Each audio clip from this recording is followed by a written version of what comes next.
bata? Nag-enjoy ba kayo kagabi sa kwento? Ngayon, meron ulit tayong maganda at paikling kwento. Bago yun, sabayin niyo ako kumanta ng ating theme song na Ready to Go!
Dear Lord, our great Father, thank you for your goodness.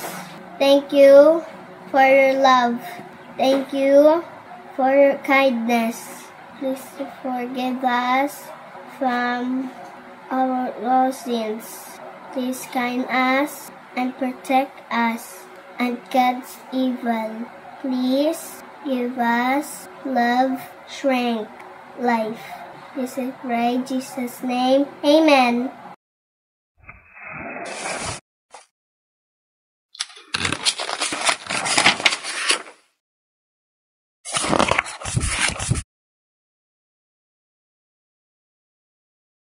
Ano iyang batik sa iyong balat?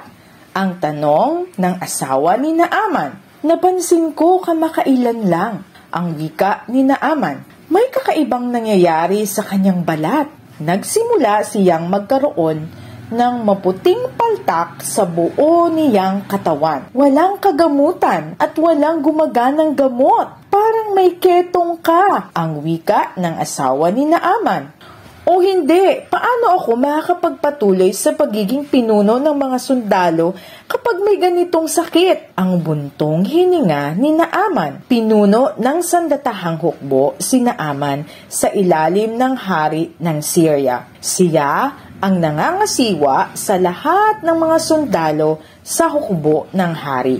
May isang kabataang babaeng katulong mula sa Israel na nagtatrabaho sa kanilang sambahayan at narinig ang kanilang pag-uusap. Nalungkot siya na may mapuputing paltak ang kanyang katawan. Nagpasya siyang maging saksi sa kanyang Panginoon tungkol sa propetang Elisha. Mayroon akong magandang balita para sa kagalingan ng ketong ng Panginoon, ang wika niya sa asawa ni Naaman.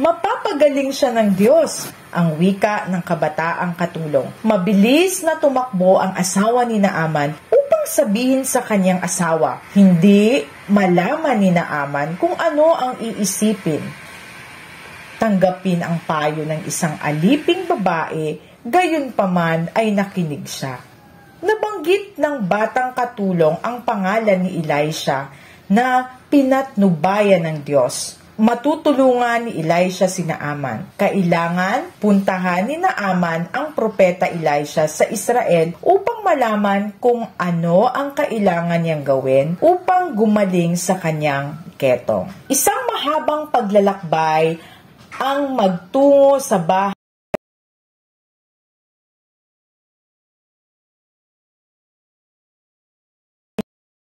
ng ilan sa kanyang tauhan at mga katulong sa kanyang sakit. Ligtas na nakarating si Naaman sa Israel. Tiyak at partikular ang tagubilin. Kailangan ilubog ni Naaman ang sarili sa ilog Jordan ng 7 beses. Imposible ba iyan na gagaling siya sa paglubog ng kanyang sarili sa maruming tubig? Tanong ni Naaman. Ang isa sa kanyang katulong ang humikayat sa kanyang pakinggan ang mensahe ng propeta.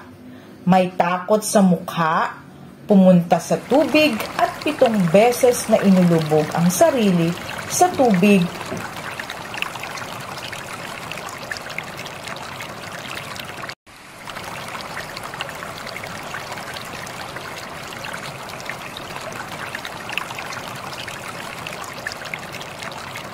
At nang lumitaw siya, bago nang muli ang kanyang balat.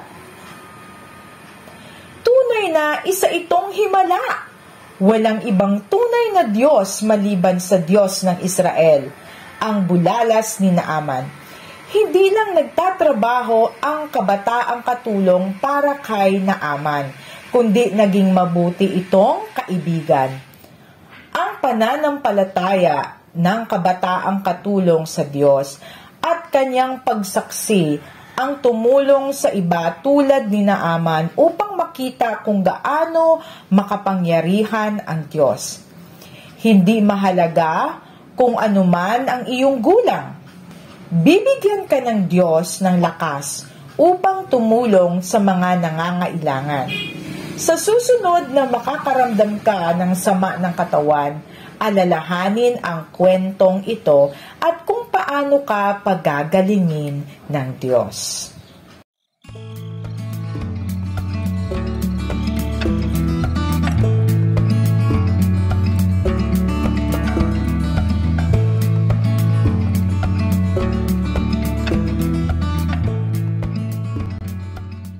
Enjoy ba kayo mga bata sa ating kwento ni Little Maid at ni Captain Naaman? Bago tayo magtapos, meron ulit akong 3 na mga tanong. Sana sagutin nyo ha. Nandiyan na ba ang inyong mga lapis at papel? Nandito na ang aking 3 mga tanong. Handa na ba kayo? Pang-una, ano ang ginawa ng batang babaeng katulong na maging saksi sa kanyang Panginoon? Bakit ito mahirap? Pang-2, ibahagi sa 2 kaibigan kung paano ka pinagaling ng Diyos nang magkasakit ka. Pang-3, paano tumugon ng iyong mga kaibigan nang pagalingin ka ng Diyos? Nasagutan niyo ba ang mga tanong ko? Isulat niyo lang yan sa inyong mga papel. Dito nagtatapos ang ating kwento. Sa sunod ulit, paalam!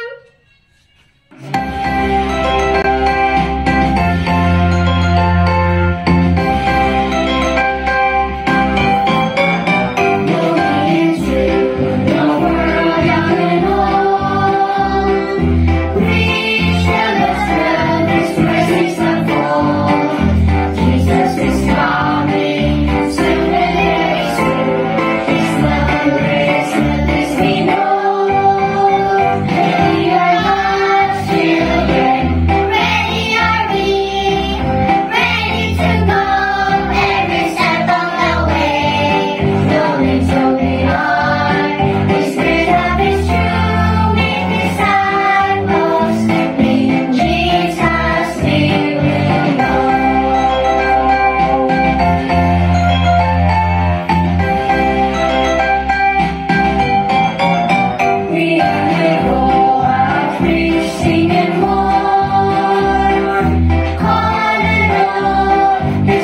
reassured. Jesus keeps knocking in our hearts door. Till we live in heaven forevermore. We are God's children. Ready are we, ready to go every step of the way. Slowly, slowly are. This great love is true. Make disciples, make disciples, make disciples. In Jesus we are God's children. Ready are we, ready to go every step of the way. Slowly, slowly are. This great love is true. Make disciples. In Jesus we will go. Lost, wandering, and afraid, we're ready to go our Philippines. We will go and make disciples. Jesus says so. Where He is